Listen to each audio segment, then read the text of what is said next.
everybody. Insidious review to this time on Native Thoughts. Native Thoughts Review is here to review Insidious 3. But before I go to my review, if you are listening to this on SoundCloud, you could watch the same audio and video platform on YouTube.com Native Thoughts. And you are watching this on YouTube. You can listen to this audio if you have to go to the groceries, you have to go run, you have to go jog. You can listen to it, even though it's not a long review, anyways. But Insidious 3, back to Insidious 3.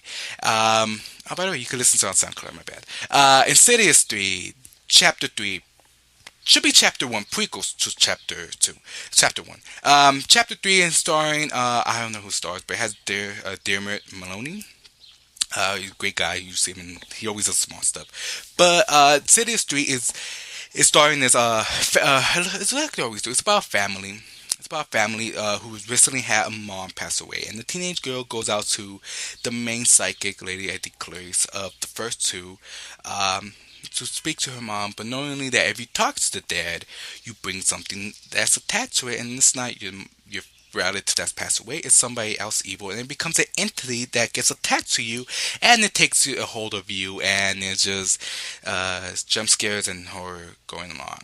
But that's a simple plot. I don't want to go to a whole lot. I don't like giving away too much of plot because I know, people are easily startled nowadays with spoilers. But this one is not directed by James Wan, who was busy directing Furious 7, which did an okay job for Furious 7.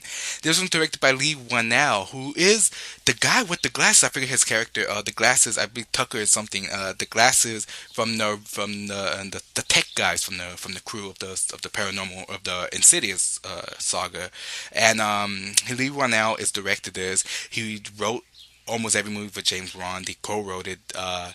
He started almost every movie with James Wan, and he is the directorial debut for this one. And as for directorial debut, I really respect his view of this film, because here's the thing. I'm going to give you a list, and whoever agrees with me or not, I don't give a fuck. There's the way I see it. Insidious, I'm a little way how all three Insidious work. Insidious 1 is a haunted house film in vein of Poltergeist. You know, the same way if you ever saw Poltergeist in the 80s, it's in vein for the new millennials. It's a haunted house film with supernatural aspect, of course. The second one, which I think it might be the weakest one, but the second one I give it respect because it's a change of pace, it's a change of tone. The second one, I honestly see it as a mystery film. It's more as a mystery. It's a mystery solving this whole ghost, this whole paranormal. It's people going to find out about the ghost, and it's chasing the ghost while the ghost is haunting people who stayed somewhere. That's a mystery film. As for Insidious, this one, Chapter 3, which is a prequel, it feels in vein of an origin story, but not so much. But it is a supernatural. This is more of a supernatural vein. This is more of that type of exorcism type of movies, and that more type of. It has a haunted house feel, but not so much. It stands on its own.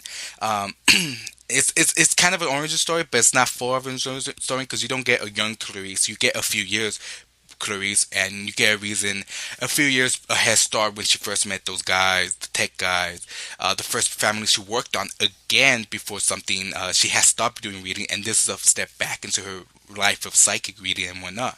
In this one, you have the family being haunted by this young girl getting attacked. She pretty much is handicapped throughout the whole movie. This ghost really attacks her, and you have the dad always, he believes her, but he's always one of those like strict dads, like, I believe you, but at the same time, I don't, but I'm gonna try my best, which is great. You know, the characters on here are very interesting. You have interesting characters in this one, and it drags along to make it interesting. The one thing I do have to worry about, tell you guys about, is the scares. And one thing I really was kind of iffy about is that there are jump scares, but the editing is what really fucks it up for me, because the editing feels like it's supposed to be a jump scare, and it still play as a jump scare, but without the tone. If I feel like the editing was wanted to build based on creep factor, on knowing if it's gonna scare you or not, and it turns out like no, and it's not, and it doesn't turn out it's to scare you with a loud noise or a bang. It just scares you with just knowing that it's not there and there's no music. As much as all the Insidious are very low on music and whatnot. There's another thing I really have to say about Insidious 3, Chapter 3, is that, the directorial debut of Lee Ranell is different. He's more of a guy who likes visual background lighting more than than to that I feel like that's his thing. The visual, the lighting, and the sound design of everything to make it feel like it's scary. James Wan, on the other hand, he's more of that guy who wants to make it feel real, have a documentary feel with camera tricks and camera works, that's his thing, and it works fine because he even did it in Furious 7. Lee Wan now, as his first movie, I think is okay. I would like to see him do something else besides horror, maybe with that whole visual stuff, the lighting and everything that he decides to go on. It is a different color and pace and tone since the last two, since this being a prequel, which it fits right into this whole little chapter saga thing.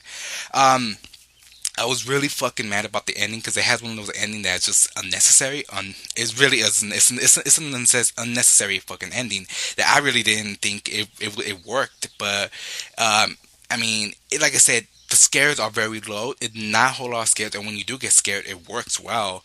It may not make you jump out of your seat, but it'll start you like it'll make you stutter a little bit and be like, oh shit, like. But it won't make you jump out scared. I mean, if I have to give my review for Insidious Chapter 3, I honestly have to say that Insidious Chapter 3 is probably at home. Watch it at home. Rent it, Redbox, if it's on Netflix, I would recommend it that way. If you're a fan, go check it out. I do have to say that it is a different tone and pace. There is plot lines, but at the same time, I feel much as more of the time, I feel like it's just a highlight reel or a little prelude to conclude to another bigger scary story. If there's a sequel to this one, or that would conclude to the first Insidious, it feels like a little prelude to a book that will conclude to the main book, to the main stories. That's how I feel about this Insidious. But it's a good entertaining to this whole little saga, and I mean, you do kind of wish that whole paranormal that it's attached to that young girl more story, because we did get two movies about one specific ghost, and this would be good if it was told right, but it kind of just get the basic that just random ghost that just attach itself to people, whoever were there or not. But as a whole, I think that's all I really have to say about Insidious 3. Is just watch it at home. It's an entertaining movie. It's more of a watch at home because I mean, the one thing I dread going to the movies nowadays to watch horror movies because the audience just want to yell and scream and act stupid for no reason. Instead of being intrigued into the movie, they want to just act stupid along the movie, and it just makes it boring. And it is why we don't watch horror movies. And the same reason why I understand. Same reason why the audience, when I went to go see It Follows, were trying to act stupid with. Trying to act stupid like movies like this, like jump scares, and when they realized it's not a jump scare movie, it's more of a tension movie, they were just booing and they walked out and they were just mad because they didn't like the movie, because they go to the movie to act like that, and it kills the vibe of what horror movies are nowadays. But that's all I have to really say about horror movies and Insidious 3. But everybody, go watch Insidious 3 at your house. If you're a fan, go watch it at home. Go watch my reviews on YouTube and SoundCloud. You can listen to it on SoundCloud. Hope you guys have a good day.